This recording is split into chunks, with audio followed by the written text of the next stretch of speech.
Welcome to Furniture Industry News. Today is Tuesday, June 2nd, 2026, and we're glad you're with us. We've got a packed briefing today, and the through line is pretty clear.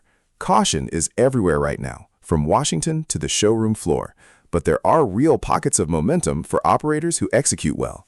Let's get into it.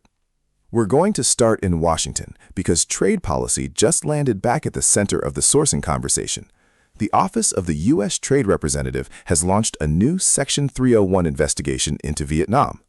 The focus is Vietnam's intellectual property protections and whether they adequately serve U.S. commerce. Now, why does that matter to anyone selling furniture? Because over the last several years, as manufacturers have worked to diversify production away from China, Vietnam has become one of the single most important sourcing countries in this industry.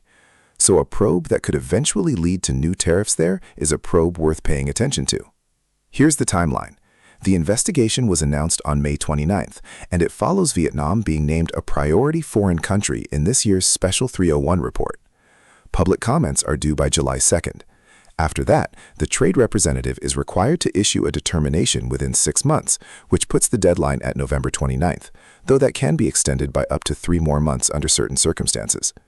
Trade analysts at the firm Mowry and Grimson noted that the investigation could result in new tariff or non-tariff measures if the government finds Vietnam's practices unreasonable or harmful to U.S. commerce. There is some reassuring history here. This is actually the third major Section 301 action involving Vietnam in recent years. Back in 2020, there were separate investigations into the country's currency practices and into illegally harvested timber, and both of those were ultimately resolved through agreements between the two countries rather than through tariffs. So the precedent is that these things can land softly. But the smart move for operators is not to wait and see. If you rely on Vietnamese production, now is the time to model what a tariff scenario would do to your landed costs, so you're planning ahead instead of reacting after a ruling comes down in late November. Let's move from policy to the boardroom, because La-Z-Boy made a notable move. The company has completed the sale of its American Drew and Kincaid wholesale case goods businesses. The buyer is Banner House, which is the company that recently rebranded from Magnuson Home Furnishings. The terms of the deal were not disclosed. La-Z-Boy is framing this as part of a broader portfolio optimization effort. In plain terms, the company wants to sharpen its focus on what it considers its core strength, which is its vertically integrated North American upholstery operations. La-Z-Boy said the sale supports what it calls its Century Vision growth strategy, and that the transition should expand sourcing opportunities and improve operational efficiency. Now, importantly, for anyone watching the consumer side of this, La-Z-Boy is keeping case goods available through its retail channels. That includes La-Z-Boy stores, comfort studios, and branded spaces. So shoppers will still be able to buy case goods through those branded locations. The bigger takeaway here is about where a major player sees its margin advantage. This is a clear bet on upholstery as the profit engine. And it fits a pattern we keep seeing, which is that even strong, established brands are pruning their portfolios to concentrate resources on what they genuinely do best. If you carry these lines, it's worth keeping an eye on assortment and supply continuity through the ownership change, but the consumer-facing offer stays largely intact.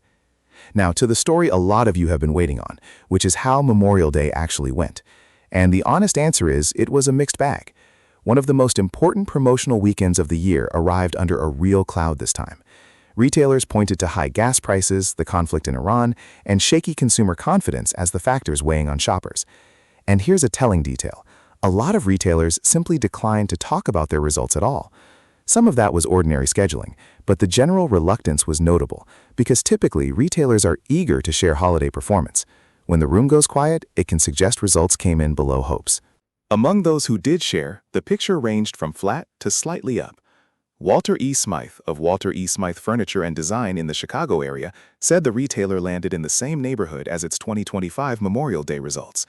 Down in Florida, R.J. Williams, who owns Jacksonville Bedding, Mattresses, and more, shared a story that really captures the day.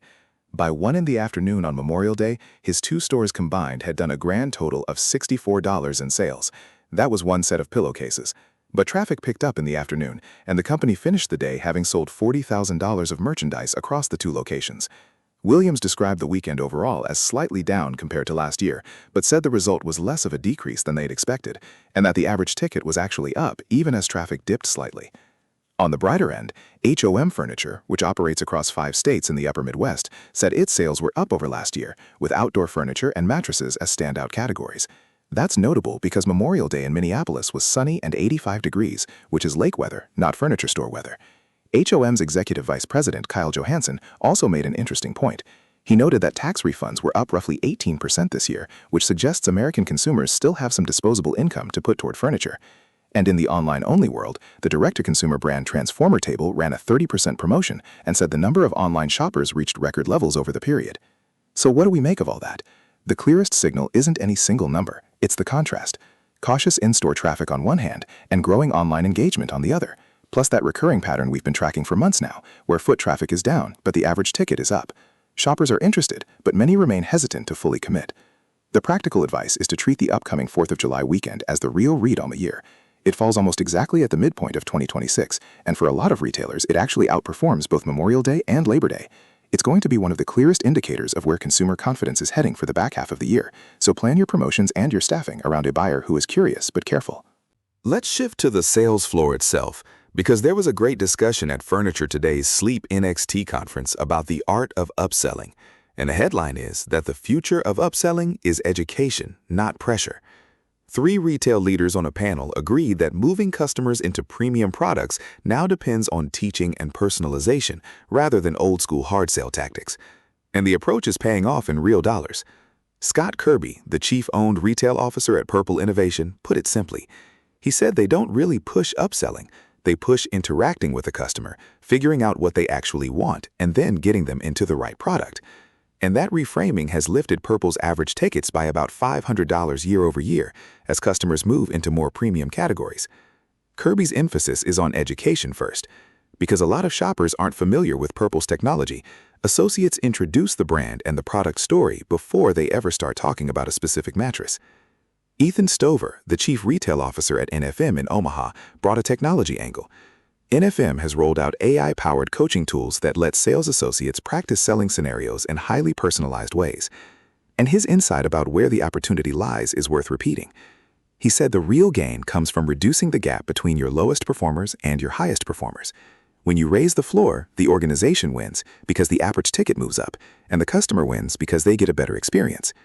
And Michael Wipfler, director of sales at Mueller Furniture in Illinois, leans into structured role play and guiding customers toward premium options first.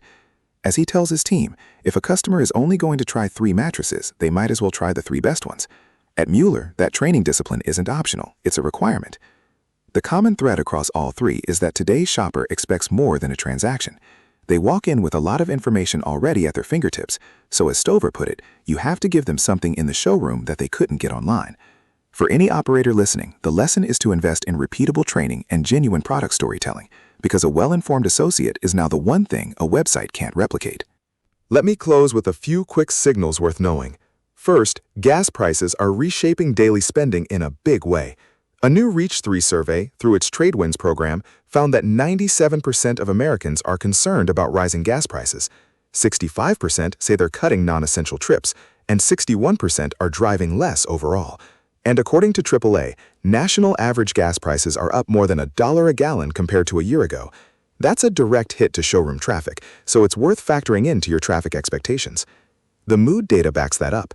In that same survey, 78% of Americans reported negative feelings about the economy, with frustration and stress the most common emotions, and almost half said they're not optimistic about the future.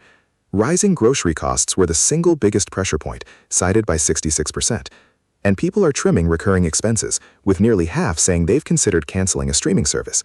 The signal for us is that discretionary budgets are under active review, which means financing offers and clear value messaging carry more weight right now than usual. And one more, on store technology.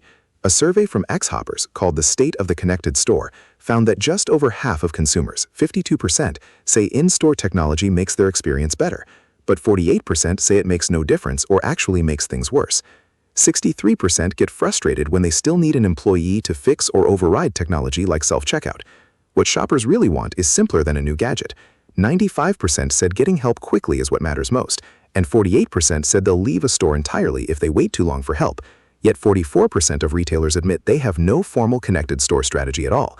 The lesson is that presence and responsiveness beat dashboards every time. That's your briefing for today. If you found this useful, take a moment to subscribe so you don't miss the next one, and we'll see you in the next episode of Furniture Industry News.